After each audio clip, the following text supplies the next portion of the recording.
Okay, everybody, I think we're gonna get started. Welcome, everyone. My name is Rachel. I am the registrar here at Peters Valley. I work over at the office yonder over there. Welcome to tonight's instructor presentations.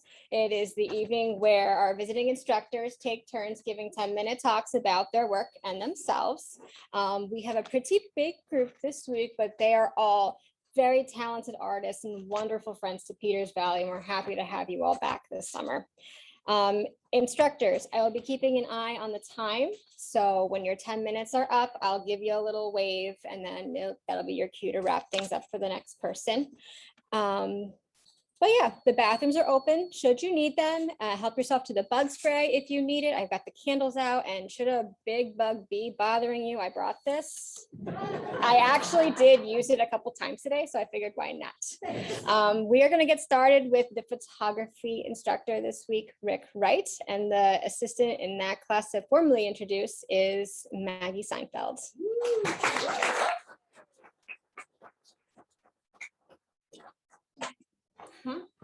How formal is this? Not formal at all. Hi, everyone. My name is Maggie Seinfeld. I'm the 2D mixed media photo special topics assistant, and I'm here to introduce Rick Wright. Rick Wright is an architectural and fine art photographer with a studio based in Philly for the past 13 years. He practices and teaches photography as a malleable medium, and he's studied with artists like Danny Lyon and Nan Golden, and he makes just great work. So I'm happy to introduce Rick Wright. So here's one of the beautiful things about being on the inside, I guess, as an instructor. The sign down here says stand here. So I give you a little insight. You're worried about us, I understand. Well, I had someone wonder, that's why yeah, it's brilliant because you want to be able to hear me. And everybody hears me okay? Yes. Great. I'm going to turn it up a little bit. So that's what I looked like during 2020. I shaved yesterday. But my presentation is going to be about I literally mean my wandering. So I'm on a few projects, but I think it's going to be better to see a handful of how I express myself photographically through a range of color and black and white. I've actually alternated black and white and color in my display. I'll finish my lecture with what I'll be doing on campus over the weekend, which is night photography, astrophotography. If we're lucky, fireflies, and my good assistant Maggie tells me they are in abundance, and that's usually the death knell because they're all now packing their suitcases and taking off for higher ground. So hopefully that's not the case anyway. Just the down arrow works. Okay, great. Yeah. The quote I have up there is by Jacques-Henri Lartigue. He made most of his photography before he was 15 years old. So it's in that spirit, I think, I try to teach, which is to amuse yourself, to take risks, to have fun in all art forms. So this is not a foreign concept, but people get very serious with cameras because they're technical and they're glass and they have f-stops and numbers and all that. But it's the same deal. If there isn't the joy, the glee, and the experimental nature, your photographs they're not going to take off. They won't be part of your soulful. That was our word that came up earlier. Where's Manny? Yes, thank you for that word. Yeah, we played around with soulless and soulful as we were discussing cameras. So thank you for that from earlier.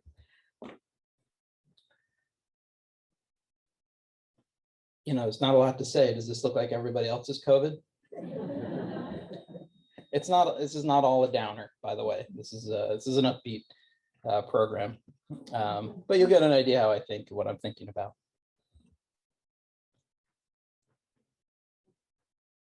I just thought everything's amusing to me. Basically, I won't take out the camera unless there's something generated. I'm not usually a camera at the side, ready to pounce type person.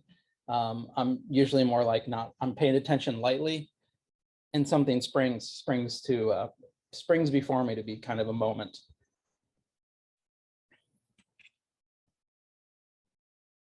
Was the shock collars that were in the bedrooms, was that what we were supposed to wear in case we go overtime? Was that did I see that? No.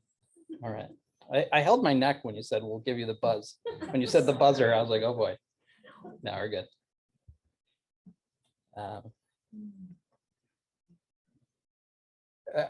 one of my favorite photographs I've ever made. I happen to be intimate with this couple. They're some of my longest term friends in Philly. They are exactly as their personality seems to suggest in the photograph also. So that was lucky.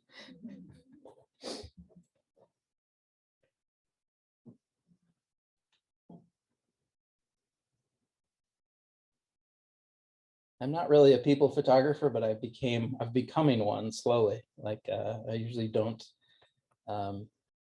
dive too far into that realm, but I love it. It's become more important to me as my career in life has gone on.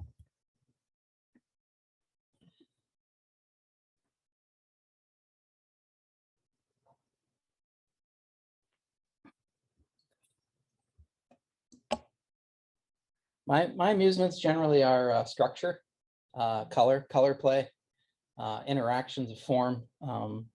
Here, the conversation, let's say, dialogue between the cones and the two little pine trees that are revealed deep back in the scene as the veil is pulled back. It's almost like they're, looking out. Maybe there's a date or a dance or something like that about to take place.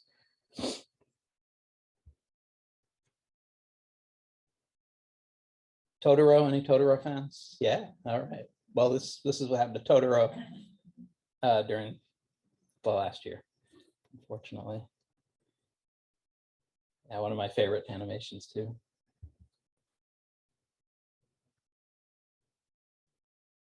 So a lot of my stuff seems like maybe a little desolate or quiet tempered, but I always feel optimistic. And I always enjoy what I do when I get to red alert state where I need to take a photograph. A lot of this is just playing around with an iPhone. That's usually my ready carry.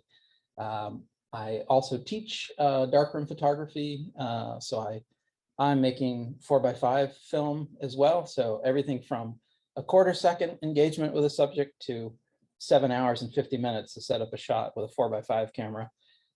They're both similar things, but yet time passage is different with them. And then just a real quick series of sort of people in isolation. It was not necessarily a series or an edition I would go after, but I did see these commonalities out there in the world because we all were keeping ourselves away from each other. So there's some poetry to that kind of, what do we call it? Like the bull in the bull ring finds a querencia. That's the area of the ring where he can find peace and quiet away from the storm of toreadors and matadors. Collect, yeah, right? It's a place to collect yourself and draw strength and get away from distraction. So I feel like some of this speaks to that idea of querencia, isolation, but to strengthen yourself, not to weaken. So there are a lot of solo portraits all over the city. They kept coming to me as I went along through the year. Am I getting close or am I doing all right? Couple minutes, okay. The sad little white bike is a marker for a death that occurred on a bicycle, and they are sadly all over Philadelphia. It's not snow covered, it's actually painted white, but it seems to grow up out of the snow. Yeah, why I followed that with the grave, I should probably not have done that, but there it is. Okay, so I'll move ahead and talk about being in the environment of extremely low light photography. A photo a fellow student made last year, a couple years ago, which I really enjoy. And this was my crew from 2019. Terrific gang from UArts. You should see us out there like red lightning bugs. Now you know what we're going to be up to. Photographing things like the Milky Way. That one's by Joe Sable. Lanny Bass made this brilliant little shot of the Bevins Church lit from the interior. That's Jupiter floating in the background, and also the Milky Way. And then one I took down at Walpack, Devil Church or Devil Meeting Place. All natural light. That was from exit signs on the interior. And hopefully we'll get into some star trails as well as the Milky Way. the gyrations of the universe on our sensor. And that's it. Thank you. Thank you, Rick. Next, we are going to have Daryl Lancaster speak. Daryl has been a longtime friend and member of Peters Valley, and this is her last class. So we're really happy to have her. Come on up. Oh, and Carl Johnson. Sorry, Carl's first. I apologize. Carl Johnson is the Fibers assistant. He will formally introduce Daryl.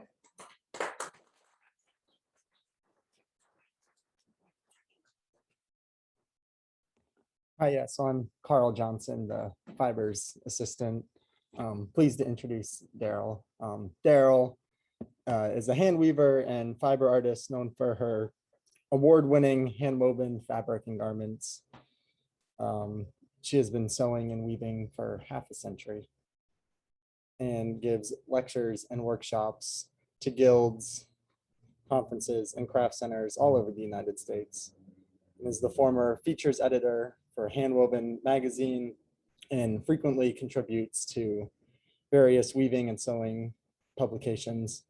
Daryl maintains a blog at weaversew.com/worldblog, and with her daughter has created the YouTube channel, The Weaver Sews. So Daryl. Stand here. This is very cool. Carl's only been here 3 days. This is trial by fire. Thank you. And yes, so this is my last in-person workshop ever. If you look at the slide in front of me, I was cleaning out a pile of things, and there's a t-shirt for the summer crew, including instructors, from 1988. I've been part of this valley for probably almost as long as it's been around. I came here in 1974 as a field trip in textiles when I was in college. The valley and I have, our journeys have paralleled. And this valley has always been there for me to exhibit. I mean, I was part of the craft fair in the early 80s. I've taught here, I've exhibited here, I've tried new things here. I've been on the board of directors. It has been a gift to be this close to the valley and been able to support each other. So yes, I make yardage and clothing, and this is one of the few mediums where you go through a huge effort taking a raw material and make another raw material. And when I make my clothing, I have no idea what I'm doing with it. I weave because it's a process that I love. What comes out the other end just goes on the shelf as a new raw material. When I want to make a garment, then I pull something off the shelf that means something to me, and I can then go to another medium, garment construction, and build these garments. So they're two completely separate processes, and ones that I have known for a very long time, and keep them separate. So I weave to weave, I make a new raw material. And that always, and the interesting thing about this yardage class I'm teaching is that I'm giving these students permission to just make with what's in front of them. Where it's going to go is for them to decide, sometimes years later. So this is one of my most favorite pieces of yardage that I ever made, and I have yet to sew it into anything because it means a lot to me. One of the things that has been very important over this past year is how critical those who work with their hands have, how that process has allowed them to navigate some of the darkest times. For me, and many of you knew my late husband was on the board of directors here. He was very involved in this valley. As a matter of fact, the last class he taught here before we found out he was diagnosed with inoperable cancer was in your class. And, he'd come out with me and I was teaching, and he ran around at night taking Rick's class and loved the photos that he had done. That was such a gift for him. And then we found out the day after we got home that he had inoperable cancer. So sadly, the week that he was dying, it was probably one of the hardest weeks of my life. We brought him home to die. People were coming in and out of the house. And I went into my studio because I needed to do something that completely distracted me from the tragedy that was happening right below me. And I took these skeins, which are just dye mops, which, when I'm finished dyeing something, any leftover dye, I just dip white skeins in. And I created this yardage from those skeins. It was one of the hardest, most focused things I ever had to do. And it got me through it. And my work, I've been more creative and more focused this past year because everything in my life was canceled. I got one of the greatest gifts you can give a craftsman, and that is time, time to do what I've wanted to try and experiment with. And it's been this amazing gift. Largely, I start a piece of yardage by just pulling stuff off the shelf. Oh, this looks cool. Wonder what I could do with this. Oh, that would be fun to put together. And I build yardage from that. This piece is in the gallery on the second floor in the faculty exhibit. And then once I get this yardage, I sew things. I make clothing. I have a wardrobe. Let me tell you, it is bulging at the seams, and I never go anywhere. It's hilarious. And yet I keep making these amazing garments. They only fit me, and I have no desire to sell them because I can't remake any of them. They are one-of-a-kind pieces that were part of a journey that I took over a couple of years because they're two separate processes. And so, there's more of these pieces. Actually, the two on either side are all hand painted warps. They all start out as white yarn. And the one in the middle is all hand dyed skeins. So everything started as white yarn. The one on the left and the one on the right were all white yarn. The same thing with the tunic. The one on the tartan coat was just something, I took all my scrap odds and ends from knitting projects, anything that went together, a ball of this, a skein of that. And I created this. It was a challenging project, but I love working with just what's at hand. And in a pandemic where you can't leave the house, well, I got a good stash. And so I tend to weave 10 yards of fabric. I don't know what I'm going to do with it. I put 10 yards on the loom, whatever comes out when I'm done. So I made not only this duster coat, but the tunic and then a bunch of tote bags, which I sold on my website. And I probably have about this much scrap left. So I get good use out of my materials. There's a dress I made with a leather sort of upper bodice part with the sleeves. And I took the scraps of that, including the leather, and made the vest I have on. There's another piece every once in a while, Silk City Fibers, who supplies yarns to fiber people, will show up at my house and say, we've got a new yarn, here's a bag, can you see what you can do with it? That is the most fun for me because I look in the bag and go, okay, and then I see what I can do with it. And that's what this vest came out of.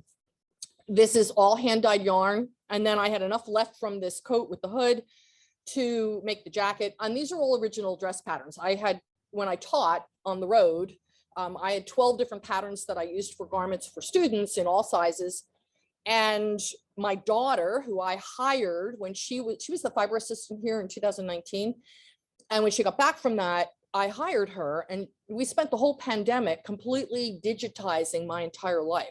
So she put all of my patterns, learned Illustrator, and put them all into digital format. So they're all available for people anywhere around the world to download. I had to learn metric. It was very fun. And then I would just have warps left on the loom, and I would try things and I would play with things. I have never in my life been able to do that because I've always been on the road teaching. All this stuff here and this last couple of slides, I just built in the last year because I was home to do it. I took old scraps. I made the piece that's on the right. Back in 2018-19, Threads magazine, who I would contribute to frequently, called me and said, they're up in Connecticut, Taunton Press, and said, would you come up and we'd love to do some videos with you for our subscription series, Threads Insider. And I hadn't done this kind of work before, and I was very prepared, and I did everything without a script, but I had samples that, 2 camera work. It was 9 videos over 2 days. Plus we did their podcast. I was episode 13. Plus I contribute frequently to their magazine. But as a result of that, I understood how the process worked. So after my daughter moved back at the end of 2019, with her 5 looms and 2 animals, it became pretty untenable. We had cute dog. We had so many looms in the house. We were tripping over them in every room. And I think it was my late husband who woke me up one morning with this voice in my head, said, just renovate the garage and turn that into the studio. And I thought, oh my God, that's the stupidest thing I ever heard. And I called my handyman and he came in and said, yeah, we can do this. And so the winter of 2019-20, I started with the basement and turned that into my sewing room where we shoot my YouTube videos. And then the garage became this amazing weaving studio. We just bought loom number 38. It kind of found us. 39, I'm sorry. We own 38. Loom number 39 is waiting in New Hampshire, no, in Massachusetts. It's they find me. They absolutely find me. I have this whole, if you look behind the white cabinets with the books, there's this whole yarn alley back there, which almost all of it's now up in the textile studio here because my students needed it. And then, so in the late summer of 2020, my daughter went back online, learned how to use Adobe Premiere. I hired a consultant. We bought all this equipment for webcams, for camera video work, for sound equipment, lighting, and she developed a YouTube channel for me. And for me, it's a dump of everything that's in my head, available to anybody in the world for free who wants it, because I'm so tired and I just want to play and I want to learn all the things and I want to come here and be a student. And it is such a gift to be able to have that right now and be able to do this. So I do have a YouTube channel. We just dropped another one last night. So we drop one every Friday. And I also have, a blog I've been doing for 12 years. I have a store where I sell the patterns and equipment for people. And this is me as we're doing a video shoot. And it's fun. I write the script. We figured out how to use my little laptop as a teleprompter, and it just works. And if you can imagine, my daughter, anybody who knows her, is my director. Mother, do that again. Yeah. What did I do? I don't like that. Do that again. I'm like, okay. But it works, and she's really good at this, and she's gotten seamless in her editing, and I am thrilled. And am I done? Yeah. So there we go. Thank you so much. All right. Thank you, Daryl. Next, in the ceramics department, we have our department head, Bruce Dehnert. He is teaching making work for the Anagama. And the assistant introducing is Mary Maglieri. So come on up, Mary.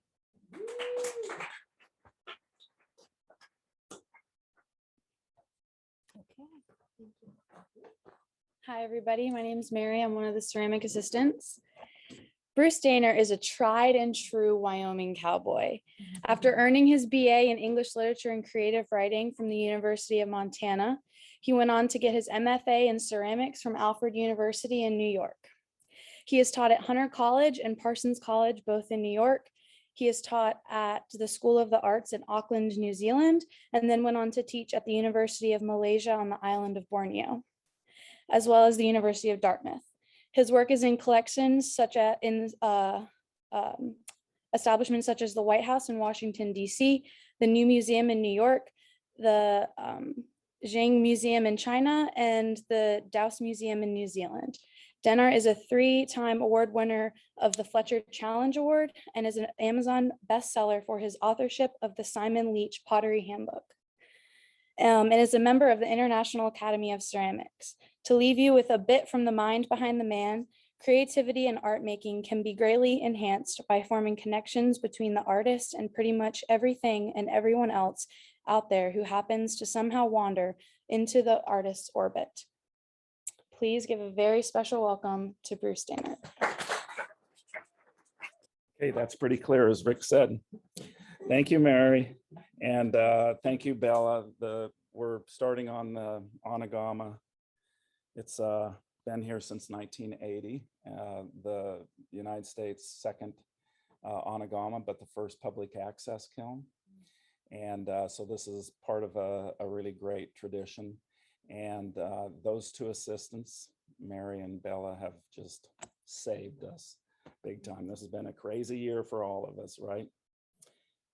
Everyone here can understand that. And the complications for everyone have gone deep, right? So we really appreciate you coming and supporting us and being in all the workshops. And I want to thank all the students who have come from near and far to join in the firing of that really magnificent kiln.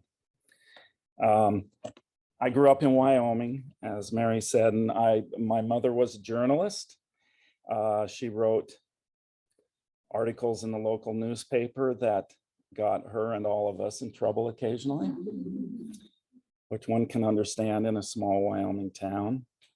And my father was an architect. My work, all the way from graduate school forward, has kind of delved into using both of their careers and my own, as a way to get started in what to make and what to think about my work.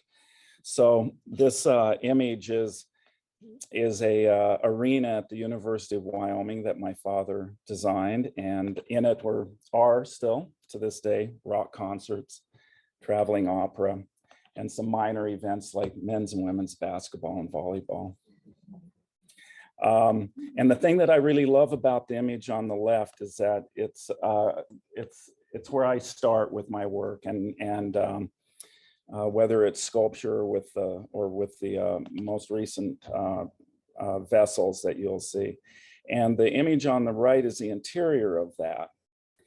And one of the things that I really love about his architecture is that he has always allowed certain aspects of the formal elements, the construction show. And I started off my adulthood working in construction, kind of following a family trajectory there. So I worked in places from nuclear facilities all the way to private homes. And I love that aspect of his architecture, where he allows the guts of a building, the guts of a place, to actually shine a little bit and play a role in our understanding of it.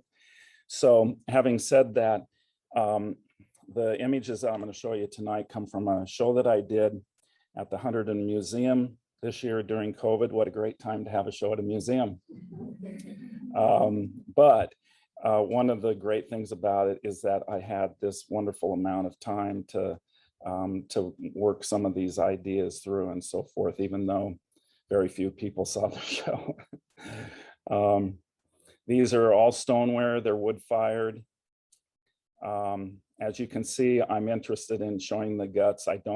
As I've gotten older, I'm not that interested in the real juicy parts of a kiln, the places that lay down a lot of glass on work. I'm more interested in this aesthetic that allows just that raw ceramic, that raw clay to show itself and to exhibit its characteristics.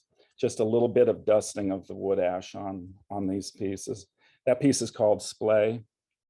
And I travel a lot in fire kilns around the world. And so I always try to find out where's local clay body, and I try to get some and mix that into the different clays that are available and so forth. So this piece comes from the east shore of Lake Michigan. This is a piece that is from Mendocino, California. Nick Schwartz, who taught here a few weeks ago, these were fired at his Onagama. This is a work from also from Michigan. This is a piece from India, Pondicherry, India. They have this really beautiful earthenware. So even though this is fired in an Onagama to very high temperature, I just took a little bit of the earthenware and mixed it in proportionately. So you can kind of see with the work my interest in these formal kinds of elements that kind of have a dialogue with my dad's architecture back and forth. This is this piece from Japan, as is this. And I'm interested in kind of playing with the three-dimensional realities of the piece, but also playing with that two-dimensional give and take of depth or coming forward by using slips and glazes in a very limited sort of way.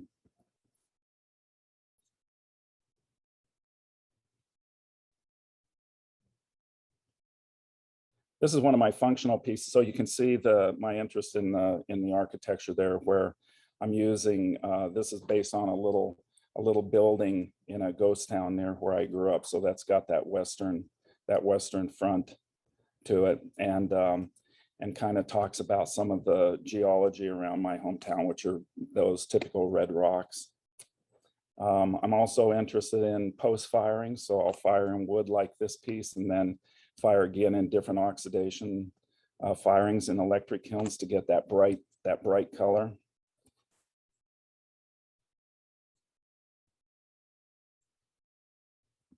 Oops. These are all oxidation fired. And the last few pieces, this is called ore ball. So my creative writing background, I'm interested in storytelling. And so what I did for these that were in the Hunterdon is I started with 3 different stories. And this one is about an iron ore mine near my hometown that closed down in the 1980s. So my hometown went from about 12,000 people to 5,000 in a matter of weeks. And some of the complications of that, societally speaking. This is angle station. I build and design kilns. So I call my kilns angle stations because that's what they are. They have all these angles to them, and it's a challenge to figure out how to make a kiln work, even though you're dealing with 90-degree, lots of 90-degree angles. This is glissade. And this is a piece going way back, but I wanted to show that because this is one of my sculptures, and working with this architecture started with a body of works that this was part of, and trying to figure out how to move the architecture and the structure into the vessels. So that has been the challenge the last 10 years or so. So these are pieces that come out of my sculptural practice, but have that architecture in them. And the final piece is, this is a wall of flowers at the Dowse Museum in New Zealand.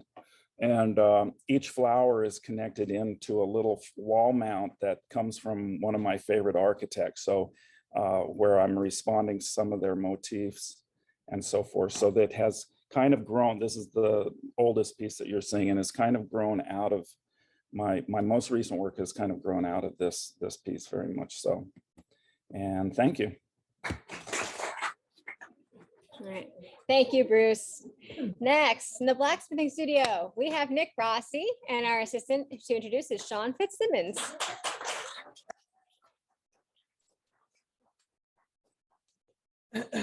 Hello, everybody. I'm Sean Fitzsimmons, the blacksmith assistant. As usual, got a little bit of a shorter introduction for the blacksmiths. They tend to like a few less words in general, but Nick's a custom knife maker from Portland, Maine. He's incredibly talented. He's taught at the New England School of Metalwork full time. He's taught all over. He's taught here. And just one thing I can say that sort of summarizes him is there's a lot of really talented bladesmiths out there, and there's very few who are talented teachers, and he is the few that is both of those things. So check out his incredible work, and he's got a real eye and mind for teaching. And I learned more today than I have in a year of independent practice. I got 6 pages of notes, so here we go. Nick Rossi. All right. Hey, everybody. Just like the man said, my name's Nick Rossi. I'm actually now in the Willy Wax of Central Maine in Vassalboro. A year ago, I bought a new studio and I've been renovating that. And I'm kind of off doing my own thing now, and it's been really fun. So yeah, like you said, I'm a custom knife maker. I've been making knives for like 23 years now, which is longer than I've not been making knives. So that's like kind of scary a little bit.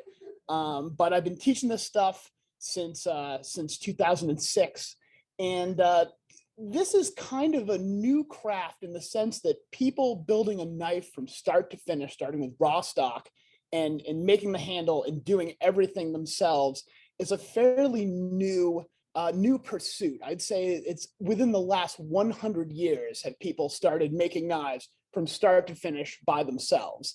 And so when I was getting into this, there wasn't really a whole lot of places to turn as far as education goes. There were a couple schools, but this is kind of a relatively new thing that people think this is like a popular, cool thing to do. So teaching people to do this and shortening the learning curve has been a real goal of mine. And, just making this less of a struggle for people has been a lot of fun, and people seem to be responding to it. But this is what these guys are doing this week.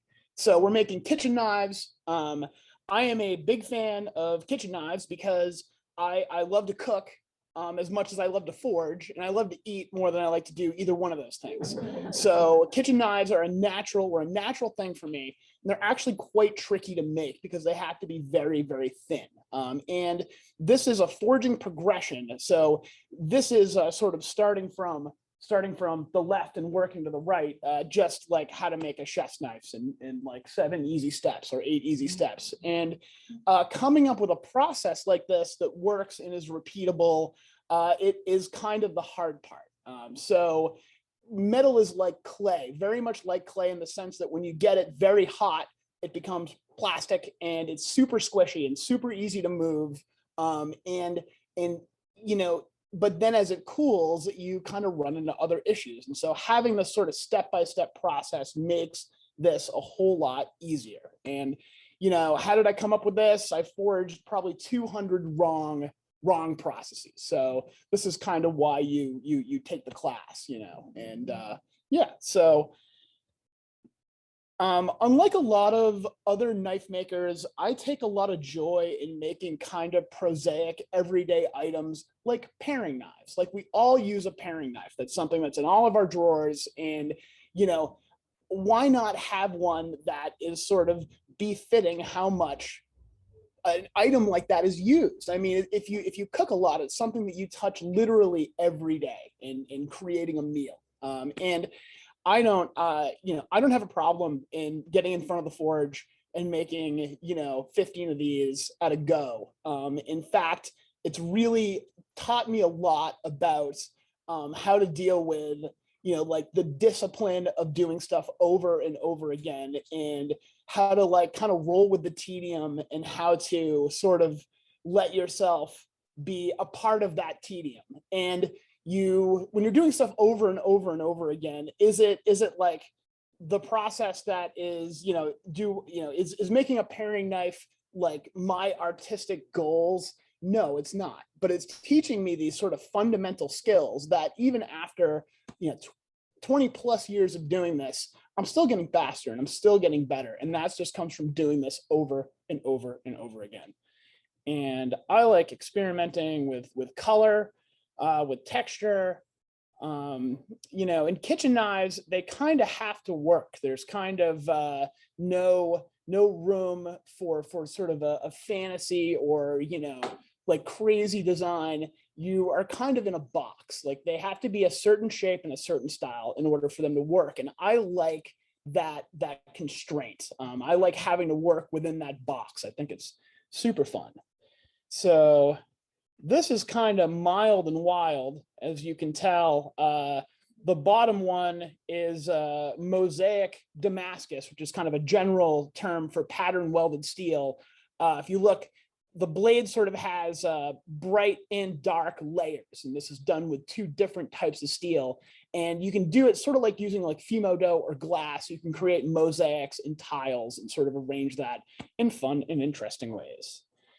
And like what really is kind of like my cup of tea, if left to my own devices, is like stuff like this. So I got commissioned to do like a desk knife for an executive to open letters with, and you know, sure. And so this is kind of an Edgar Brandt Deco inspired desk knife, and this was like really fun. I had a great time doing this. You know, I utilize a lot of blacksmithing techniques. So a bladesmith makes knives by using blacksmithing forging techniques to create knives. And I really love architectural ironwork. And, you know, this is just scrolls and collars. I mean, it's stuff that you would see, you know, on gates, on architectural stuff like that. And I really draw a lot of inspiration. It's basically a lifetime of design ideas, you know, just walking around in like Manhattan or something like that. You see so much fun stuff.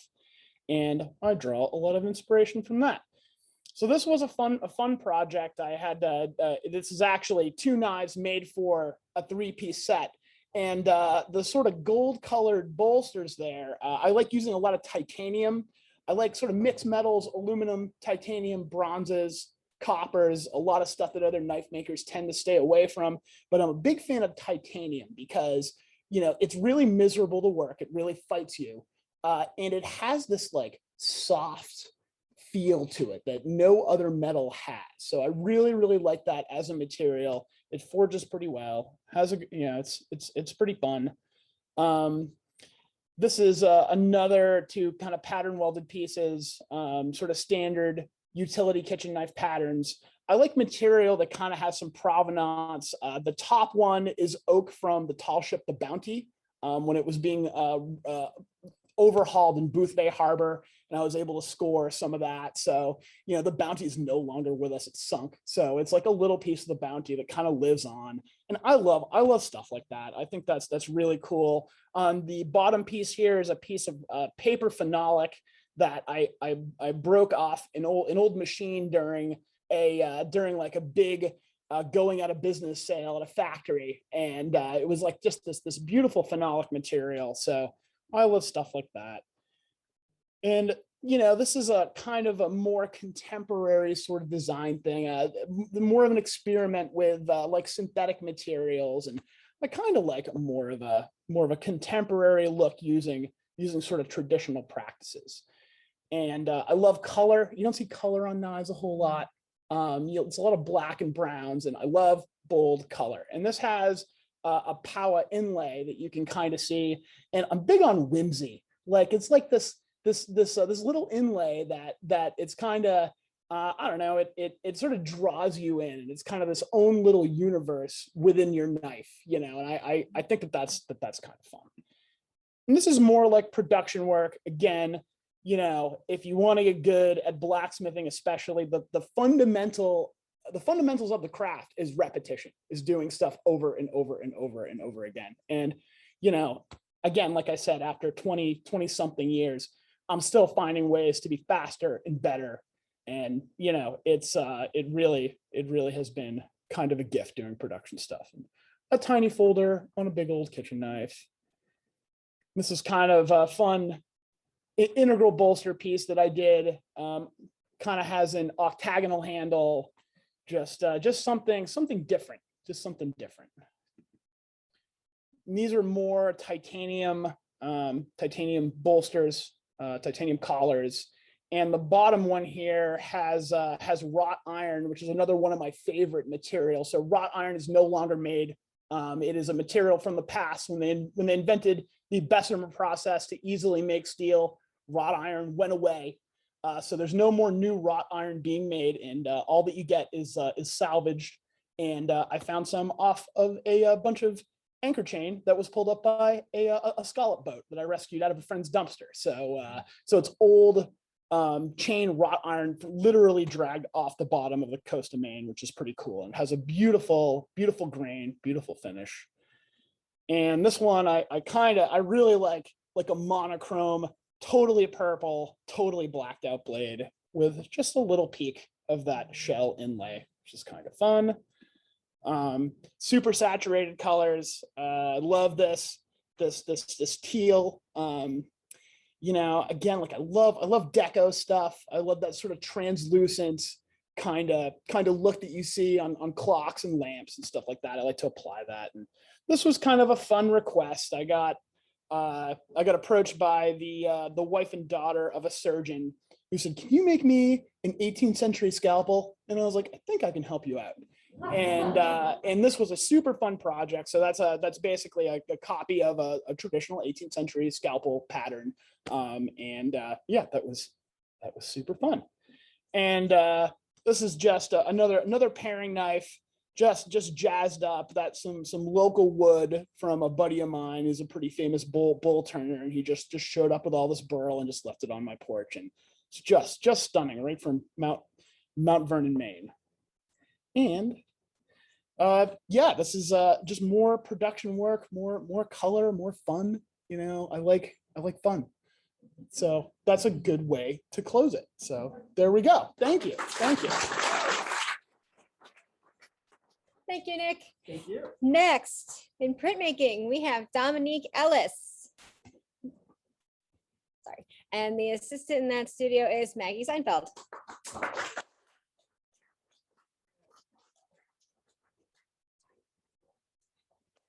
Hi guys, it's me again. And I'm here to introduce Dominique Ellis. Dominique received her MFA in printmaking at Tyler School of Art in 2013. She was awarded a U.S. Fulbright Student Scholarship for Egypt for printmaking, as well as Arabic language grant from 2009 to 2010, and was based in Cairo, Egypt. Currently, she's the retail manager and gallery coordinator at Clay Studio in Philly, and that's where she resides. And she makes great work. I'm so excited to be working with her this week. So please welcome Dominique Ellis. Why, hello, everyone. So this year's been hard for a lot of us, and in the audience, somebody might know me as a printmaker, someone might see me as a ceramic artist, someone might know me for photography. I do some things, I make some stuff. And what I've thought about over the last couple years, especially, is thinking about time as part of my key part of the language that I'm interested in looking at and using these mediums for. I hold tightly to the printed ephemera and that which I hold or touch for as long as I can. I know that I must lean into the digital, put the analog on a shelf in the ether. Everything in my body wants to downgrade. To use a slower operating system is futile against technological accelerations. When trends show the ease of storing data in the cloud versus the weight of a cubic feet, I see them as equivalents. The difference is the problem of storage. I am caught between both of these worlds, half of my life without and half with. The assumption now is that in order to engage, you hold in your hands or pocket smart tools. It would be too simple to say that I'm a Luddite. My training in printmaking, ceramics, and photography are heavy in process, which has dominated my output. Both the medium and the message was labor, action, and expressive gestures. In 2021, I slowed down and I have a clearer vision of what I want to communicate and how. First formula, do the thing, make the time. Since November, I was in an accident and my world has changed considerably. 9 months ago, I would not be able to stand here without crutches. 3 months ago, I would not be here without a cane. And I'm very thankful for all of the healing that comes by being an artist and having and a community that's around me that helps me heal day by day. So over the last 7.5 years, when I was working at the Clay Studio in 5 different roles that I had from 2013 to when I began to look at what I want to do next for the next 20 or 30 or 40 years left. I began to also document myself in a project that has shown great parallels to my own myself as an artist in a city of Philadelphia, a building that I walked into an auction in 2017 and have followed its journey as it changes and as I grow older. I've started bringing in artists to help photograph me along the way. So it's not just my practice anymore, it's others who are joining in, documenting both the recovery. The image on the left is me right before I turned 20 or before I turned 40. And, you know, thinking about all of these ways that a building might be saved or might not be saved, I began to be part of this journey as I'm not sure where this building or this project will lead, but it's been 5 years so far, and I keep holding on to understanding what brings me back to it. So there's a time and there's a line, and it equals timeline, but the line is never straight. And I think part of what we all understand is that being creative is also holding on to something that's intangible, or the way that you see the world that you want to share with others that somebody else might not have ever seen. And the time and the timing of it also is never, you know, I find that I have to look back as much as I look forward. So over the course of the last year, I've really started pushing towards doing larger projects that are civic minded. So one square block is a play of homophones and portmanteau. And a portmanteau is where you add two words together to create a new word. And a homophone is two words that sound the same, but have different meanings. And so as I'm thinking and reading the QR codes that are now the way that we enter into many of our visual experiences, I started to create a visual way of thinking through what that might look like. So one square block is not a square. It's a civic printmaking project where the parameters are Race Street to Race Street, 2nd, 3rd, and Arch in Old City in Philadelphia. I began to think about what are the ways that a vista or a view that might be gone in 5 years or less, and might be from a view of a apartment on Race Street where there will be new construction one day as the city continues to grow and people migrate more than ever. It's only a matter of time before that view is gone. Since 2017, when I moved to, or 2012, when I moved to Philadelphia, I've been dancing around the subject of gentrification, urban renewal, and deferred maintenance in Philadelphia for over a decade, or about a decade, and seeing it from different angles. I know that part of it's the multiple mediums and messages that might come from it. So the blocks are under pressure, and if you unfold that block, it becomes a Rubik's Cube that has to think about the way that the substructure underneath is as important and equal to the movement above ground. And in 1960, Marshall McLuhan wrote, "The medium is the message." And I would say in 2021 that the message is the medium. Using the power of print to communicate, this project seeks to both think about a limited edition and also how to exist in a digital format.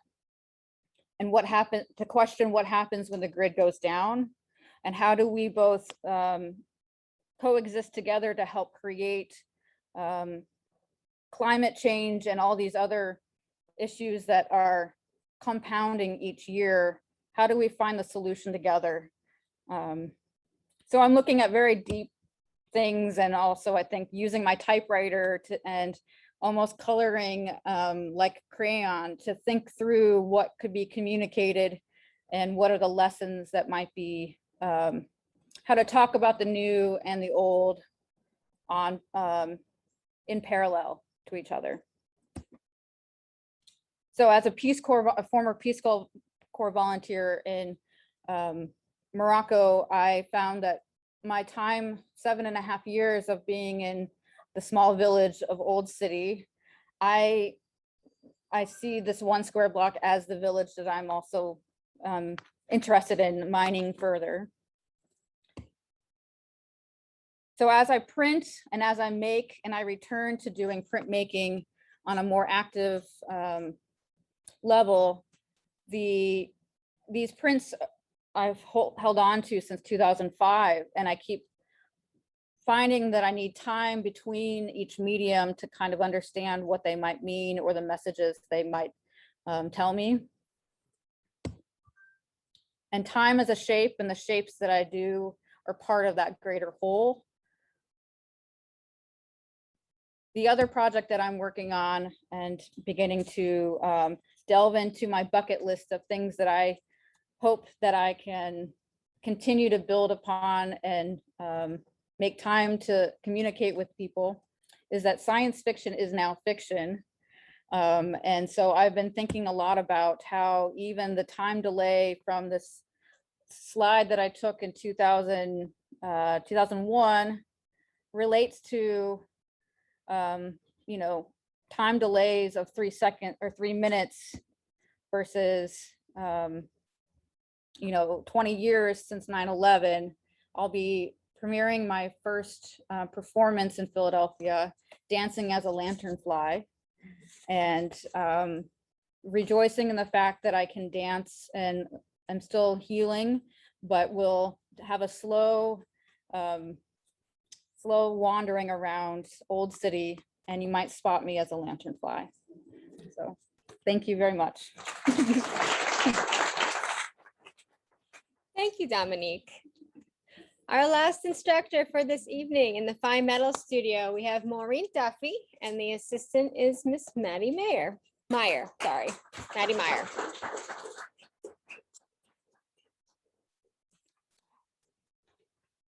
Okay. Hi, everybody. So I'm Maddie Meyer, and I'm the assistant in Fine Metals, and I'm here to introduce Maureen Duffy.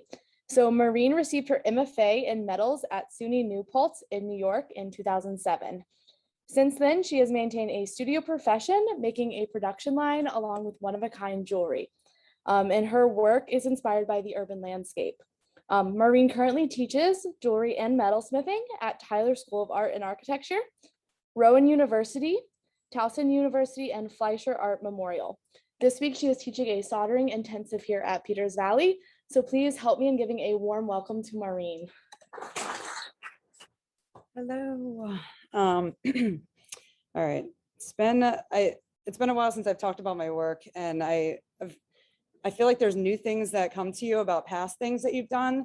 So I'm kind of starting, or not kind of, I am starting with my graduate work, even though it's been like 14, 15 years. There's like new things I've realized of why I was making it that I feel like has led into the work that I make now, the production work I make. So this is work 2007 at New Paltz. When I was there, trying to think of how to tell this story without going too far back. I had just had my oldest son right when I was graduating undergrad, and it seemed like the right thing to do, go right from undergrad with a newborn baby right into grad school.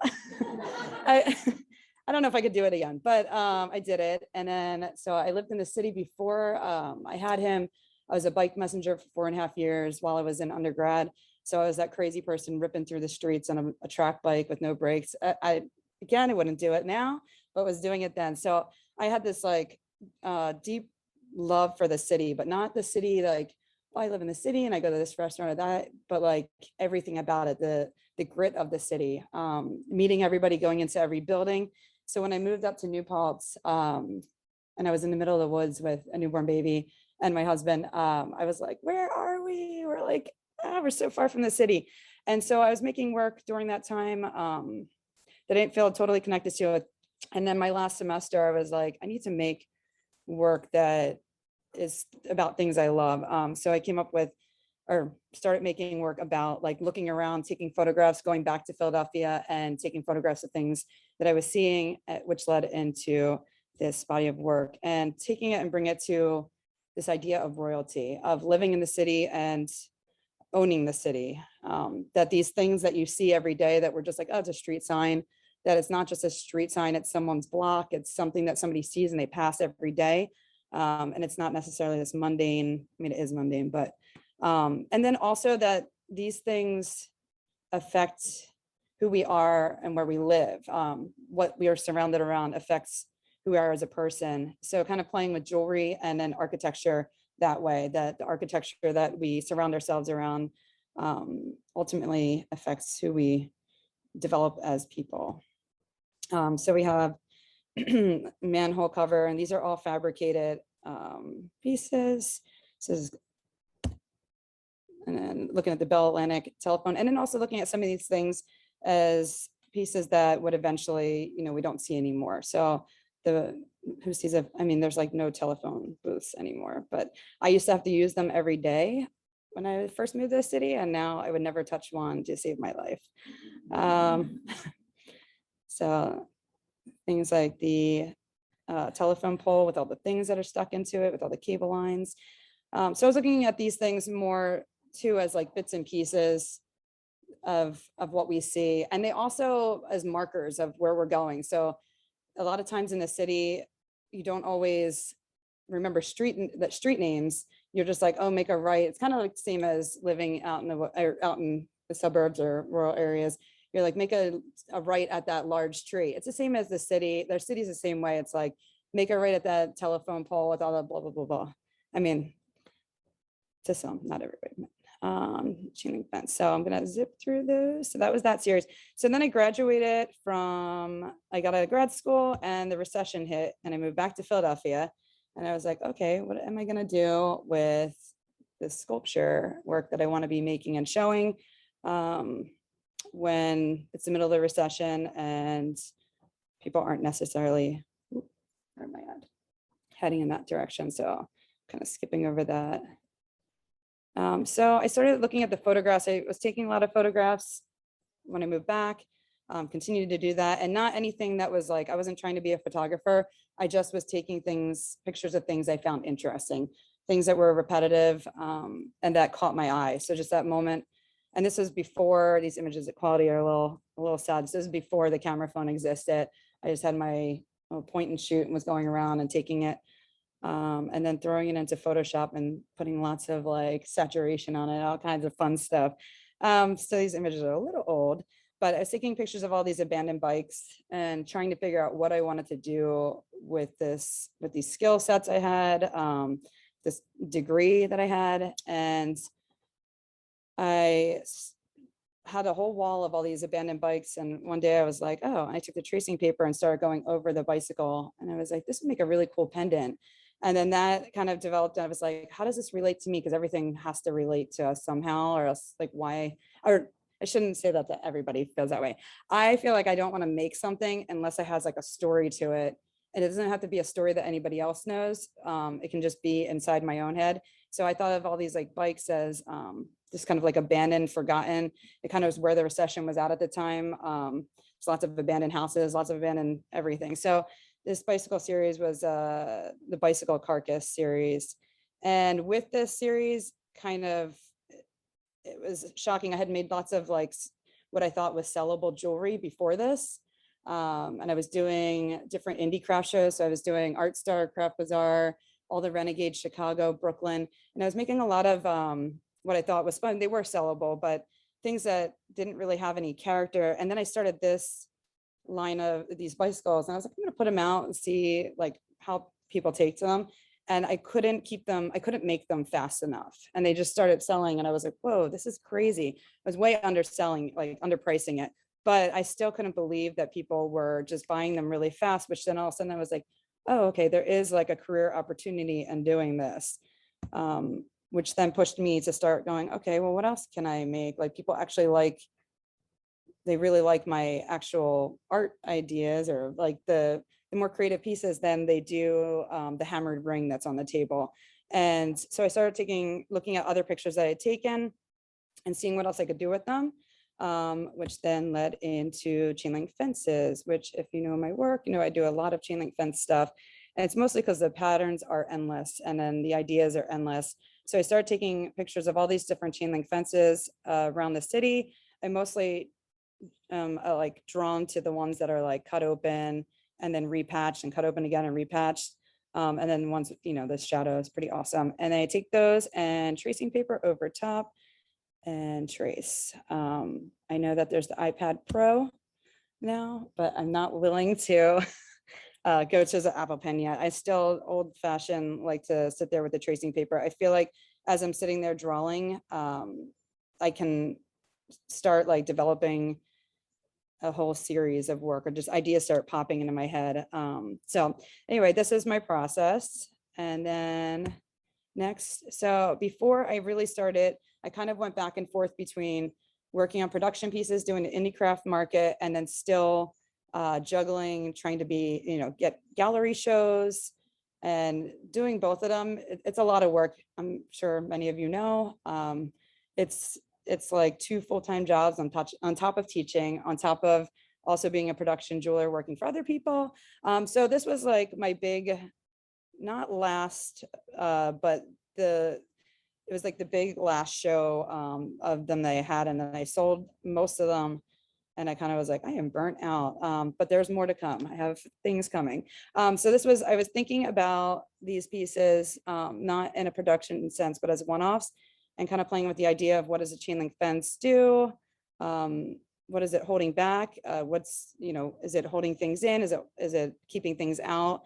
And then playing with jewels, because I'm a jeweler, with that and the pearls So all this big bling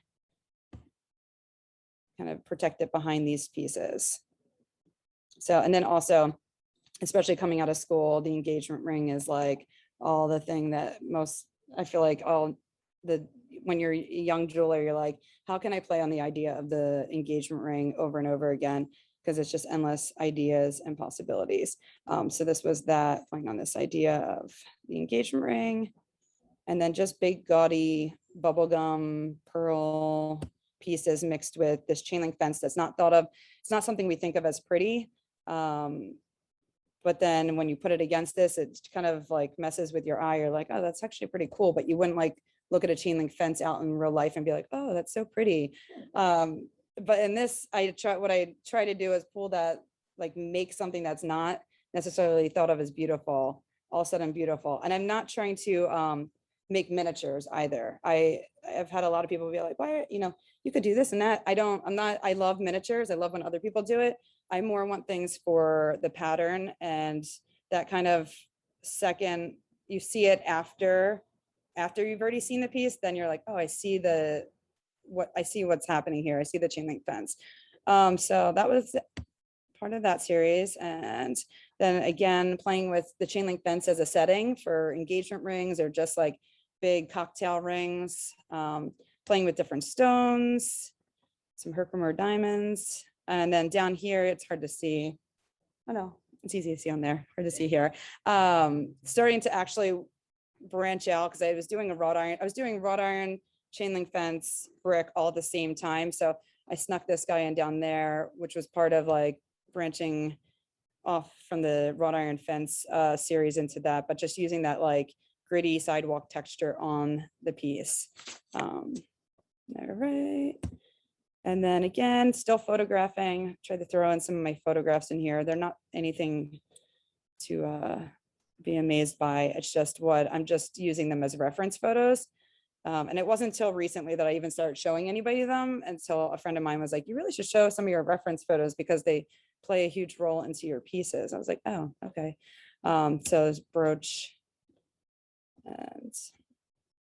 And then the wrought iron series. So I threw in some wrought iron pieces. I have bigger collections of these, but time's sake, I was like, I'll spare you the tons of photos. So playing around with this is probably one of the first, like really what I thought was really successful wrought iron series. I did a lot of earrings and I kind of was just like looking at things. Whereas this actually felt like idea wise, like meaning wise, it felt more successful for me, even though it's just, it's a ring, but it meant something to me. This one's around the corner for me. So when I first moved on on the block that I live now, this was around the corner and caught my eye immediately. So of course I went home and it doesn't always happen, but I immediately went home and made this piece that is now in the American section of the Philadelphia Art Museum, which is pretty cool. Yeah. So, like, woo. There's a couple of the wrought iron pieces and then I have stuff in the other one, but I was really excited that they wanted these. And then my brick wall series. So again, taking photos of things and then replicating them. I play around with, it's not always just, once in a while I'll be like, okay, I had enough of like mimicking photos and I'll just like kind of go with whatever is coming to me. And I think this is, oh wait, this is not the last photo. I'll go, am I running out of time? Okay, I'll go quickly. More looking at broken chain. So there's a whole series. I'm going to fly through these into the end of my production work. So this is actually, if you look me up, this is more of what you will see right now, which is all my production work, which is taking things, the pieces that you like pieces from the pieces, the chain link fences, and making really functional pieces of art, wearable art that are affordable-ish, that I feel really like, I don't know, I got really excited when I had this breakthrough moment where I was like, I can take these ideas that I was doing that were like higher end and sculptural and bring them into an everyday wearable piece. And people are drawn to them as objects. So, and the very last, this was my last series of COVID, which was distress signet and distress luck bone earrings and stuff. So start really thinking about how distressed everybody and everything was. And I was like, so I have a bunch of pieces on the on the bench, ready to go with this distress series because I feel like we all feel a little distressed. Thank you. Okay. That concludes tonight's presentations. Thank you so much for joining us this evening. Thank you so much, instructors, for sharing your work with us. Thanks for those who tuned on Zoom. If you have any other questions or if you need anything, please just let the office know and enjoy your workshop. Thank you so much for tuning in. We would like to thank our sponsors for making programs like this possible. If you liked this video, please hit the like button and subscribe to our channel to receive more like it in the future.